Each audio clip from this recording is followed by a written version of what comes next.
All right, what's up, friends? It's C-Brev coming at you with the second tier list video of MLB The Show 21's game cycle.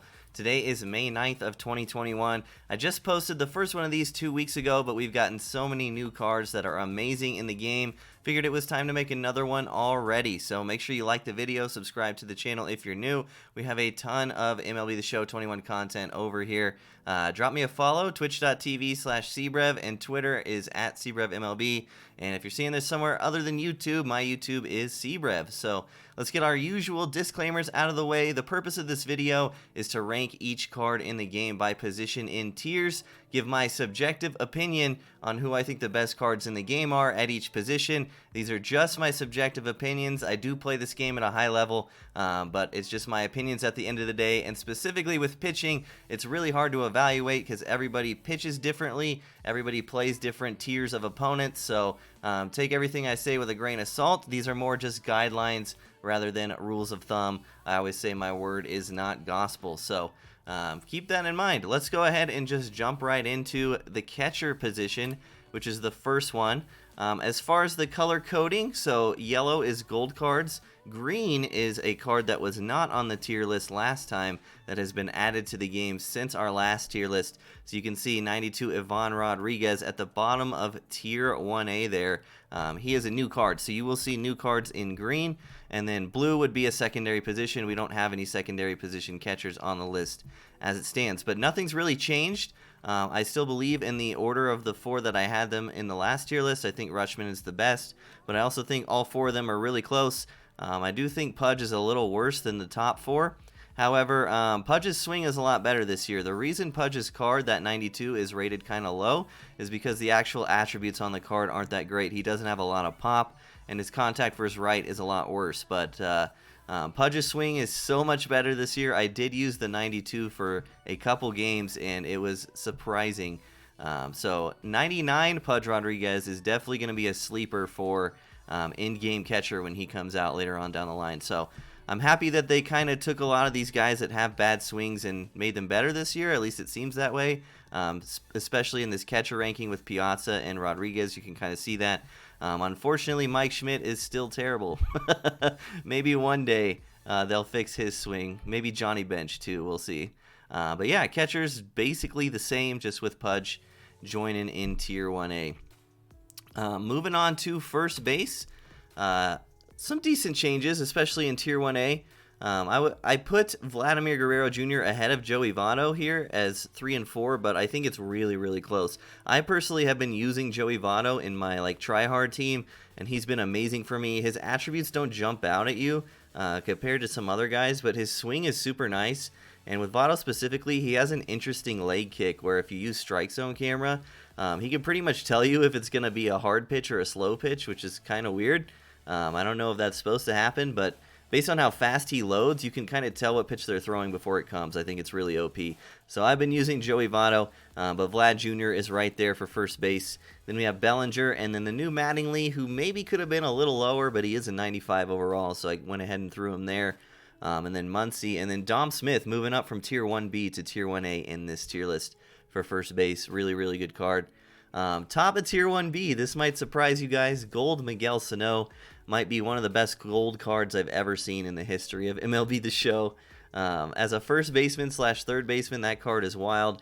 He could have definitely been Tier 1A. It was very close.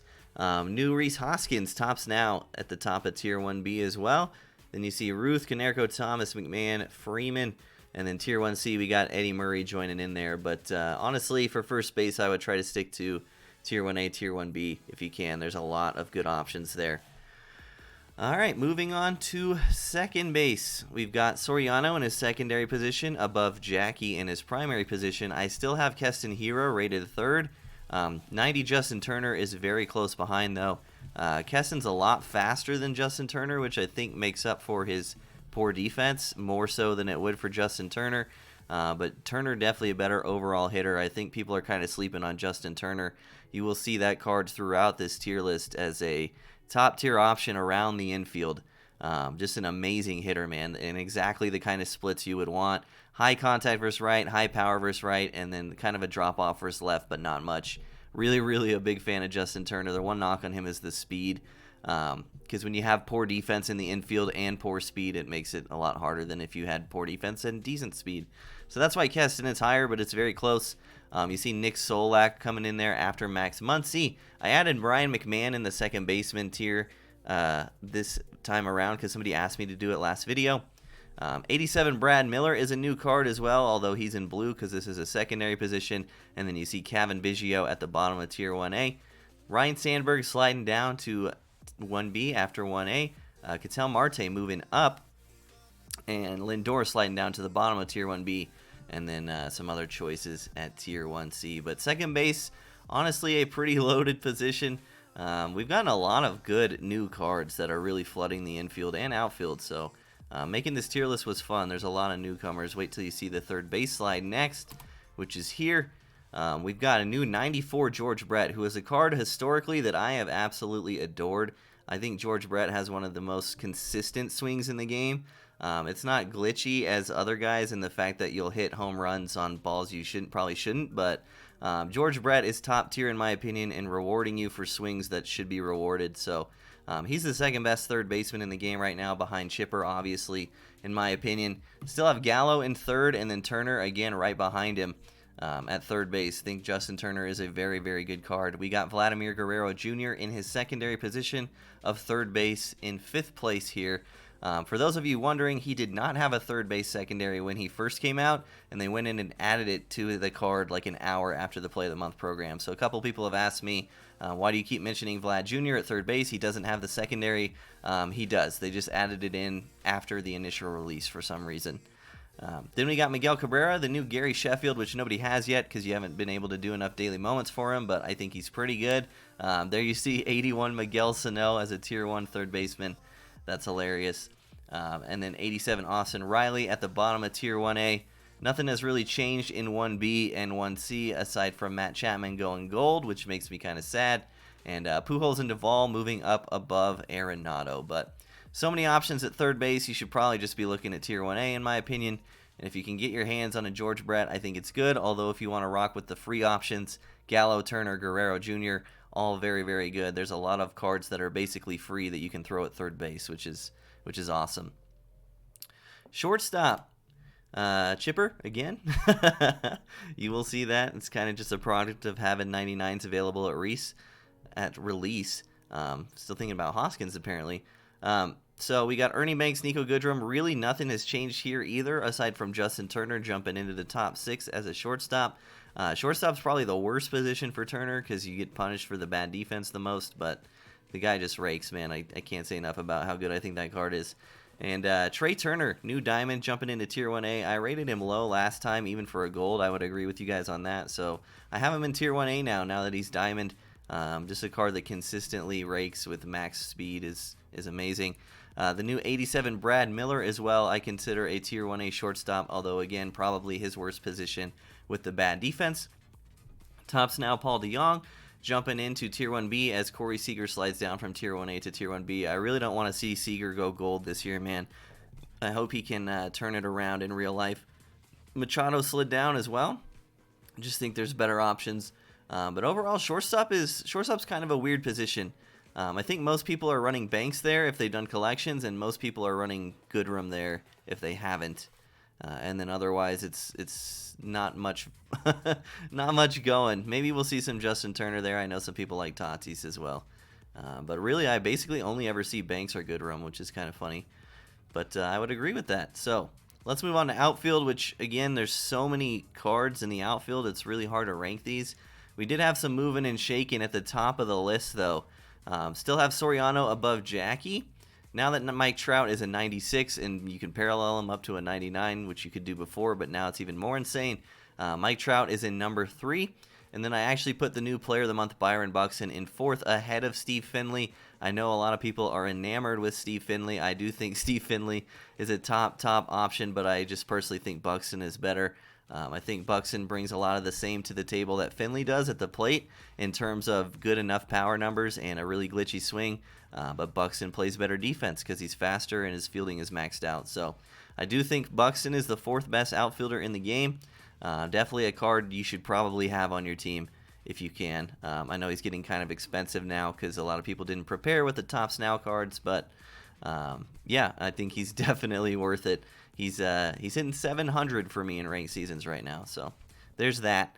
Then we have Grisham, who hasn't moved, and Acuna moved way up. 92 overall Acuna.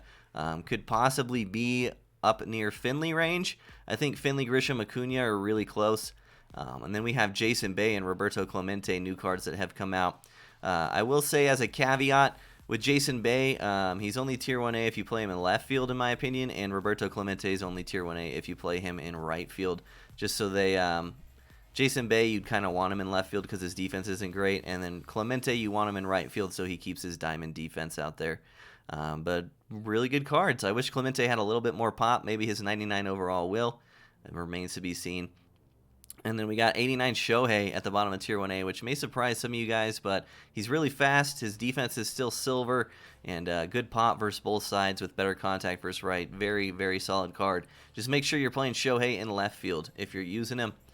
Ken Griffey Jr. sliding down to Tier 1B. Nothing to knock that card. Just a lot better options now. And then the prospect J-Rod there at the bottom of Tier 1B could maybe be higher, but I haven't used him yet this year. And last year he wasn't anything too crazy for me. 93 Garrett Anderson at Tier 1C is just not good enough defensively for the offense that he brings to the table, in my opinion. Then we got newcomers Matt Kemp, the Evolution card from Daily Moments, Jim Edmonds, and then Brad Miller as an outfielder is not that good. Try to play Brad Miller in the infield if you can. Tier 2, we got Jordan Luplow and Riley Green joining in there, and then there's some more options. But again, outfield is so deep, and I forgot to say this earlier, but again, these are just my opinions, and really what you're searching for when you're trying to formulate a team is a swing that you really click with, or a pitch repertoire that you really click with in terms of pitchers. If you're finding success with a guy, don't take him out of your lineup just because I rated him low, and then just maintain your success, man. There's no reason to turn somebody away from your squad if you're doing well with him just because of this list, man. It's really more just to formulate a guideline for cards that maybe you haven't used, or if you're looking to upgrade positions, this can kind of point you in the right direction. All right, starting pitcher got weird. I just need to go ahead and say it's very rare that I'm this wrong about a card, and so I just want to apologize to you guys who passed up on Valenzuela. I will take responsibility for that. Usually my card evaluation stuff is very good. I will be the first person to tell you that I was absolutely dead wrong about Fernando Valenzuela. He is good, like really good. It was kind of just like a perfect storm of that kind of card working this year as opposed to previous years where he would have been awful. So this primary screwball is really good with pinpoint pitching, and the motion on pinpoint pitching is really easy. So you can basically throw the screwball wherever you want with Valenzuela, and he's got insane control on it, and it's really hard screwball. It's in the 80s, which is kind of unusual. You can actually jam people up with it. I will be posting a What Would Brev Do episode with Valenzuela on how I pitch with him. If you guys are new to the channel, that is a series where I play an entire rank game from start to finish and talk about what's going on in my head the entire time. So look out for that. But long story short, Valenzuela is a lot better than I thought, like a lot, and I have him 4th in the top 5 here. Newcomers Corbin Burns and Oral Hershiser taking up 2nd and 3rd place. Corbin is very close to number 1. I think Glavine and Corbin are definitively the top 2 pitchers in the game. And then I have 93 Jacob deGrom with his upgrades in 5th place. After that, we have Pedro Sixto and the new Kopech above Frank Tanana. And then filling out Tier 1A, we got Castillo, Feller, Ryan, and Trevor Bauer with the upgrade. Also got very well. Mike Hampton sliding down to the top of Tier 1B. A little bit underwhelming for what I was expecting for that card. Evolution, Madison Bumgarner in Tier 1B. Obviously, no one has the card yet. So that's kind of just where I'm guessing he'll end up. And then Grayson Rodriguez in Tier 1C. Lots of good pitchers on this slide, though, man, like I said. And if you're having success with a starting pitcher, please stick with him. And then we got J.A. Happ in Tier 3, who honestly is lucky to be that high. and the rest of the squad there, I guess you could say, for starting pitcher. All right, right-handed relief closing pitcher got really good upgrades as well. 95 Lee Smith at the top of Tier 1, the 2nd inning boss. Someone's going to argue with me that Goose is better. I don't think it's a big deal. Goose and Smith, definitely the top two. They're really close. And then I actually have 92 Wainwright in third. I did a lot of thinking about this card.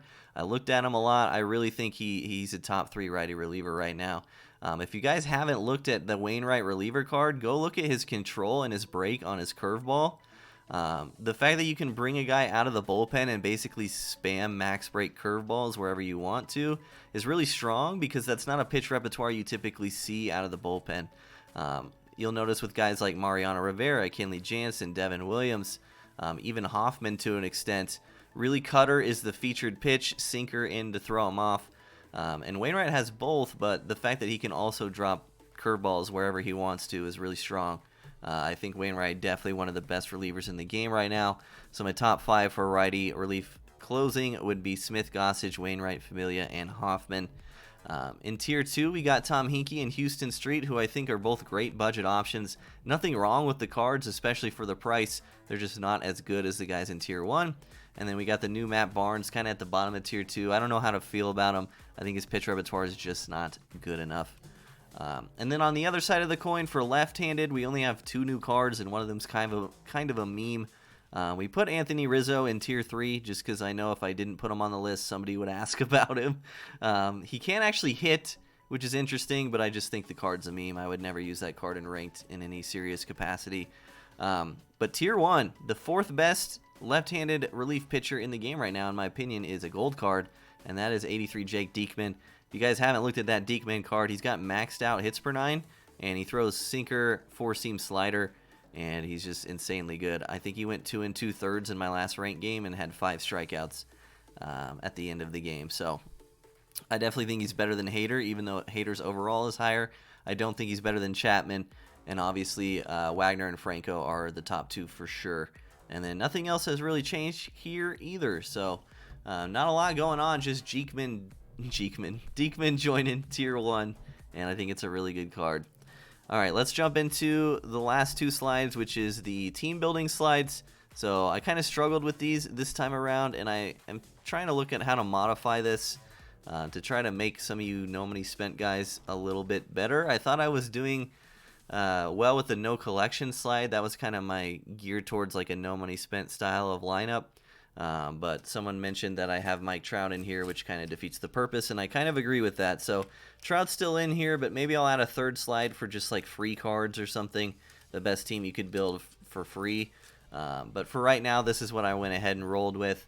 A lot has changed. At third base, we've replaced Joey Gallo with George Brett. So again, the green is a new card, and then the yellow I just put if I felt like I wanted to mention who was there before in the last tier list at that position. So 94 George Brett at third, Buxton in right field taking over for Bellinger. Our outfield is still Trout, Buxton, and Grisham if we have not completed collections. On the bench, we replaced Ketel Marte with Justin Turner. I think Justin Turner is just a better version of Ketel Marte for what we're looking for on the bench. Really, the purpose Ketel Marte was serving was a guy that could come off the bench late in a game and pinch hit against a lefty if we needed to at one of our positions where we have like reverse splits. So like Keston Hira is not going to want to have an at-bat versus a lefty in a clutch late game situation, so we could then bring in Turner instead. Same with George Brett, although that would be it would have to be pretty clutch for me to take out George Brett. But Turner just having a righty off the bench that can play the infield really strong, considering most of this lineup is worse versus lefties. In the rotation, we add Burns and Hershiser and DeGrom. Of course, Valenzuela and Martinez are staying from last tier list. They were top 5 for no collections. And then in the bullpen, we replaced Troy Percival with 95 Lee Smith, and we replaced Devin Williams with Adam Wainwright for righties. And then we replaced 87 Josh Hader with 83 Jake Diekman. This no collections bullpen is still running 5 righties, 3 lefties. But if you wanted to run 4-4, I would take out Kenley and I would put Hader in. That would be my advice. And then the best possible team with collections. Obviously, I mean, you're just going to have goons everywhere, but the pitching has changed a lot. The only difference in the lineup, again, I mentioned earlier, I put Buxton over Finley, but it's really close. And then we went ahead and slid Finley on the bench and replaced Joey Gallo with him. And then Nico or Billy Hamilton, still a top tier option for your switch hitter off the bench for a team like this. For the rotation, we added Burns, Hershiser, Valenzuela, and DeGrom. And then in the bullpen, we replaced Trevor Hoffman with Lee Smith, and we replaced Eric Gagne with Adam Wainwright. And then we replaced Josh Hader with Jake Diekman. So this with collections bullpen is running 4-4, which is mainly caused by the fact that you have access to 91 John Franco, one of the best lefties in the game. So that's going to do it for the video. I hope this was helpful for you guys. I felt like I kind of speed ran through this. So if you have any questions, drop them down in the comment section below. Again, feel free to disagree with me. Make it civil. This is a guideline. I don't think this is gospel. Anyway, thanks for your guys' support this year. Greatly appreciate it, man. We've come a long way since last year, and it's all because of you guys. So thanks for everything, man. Take care, and I will see y'all next time. Peace.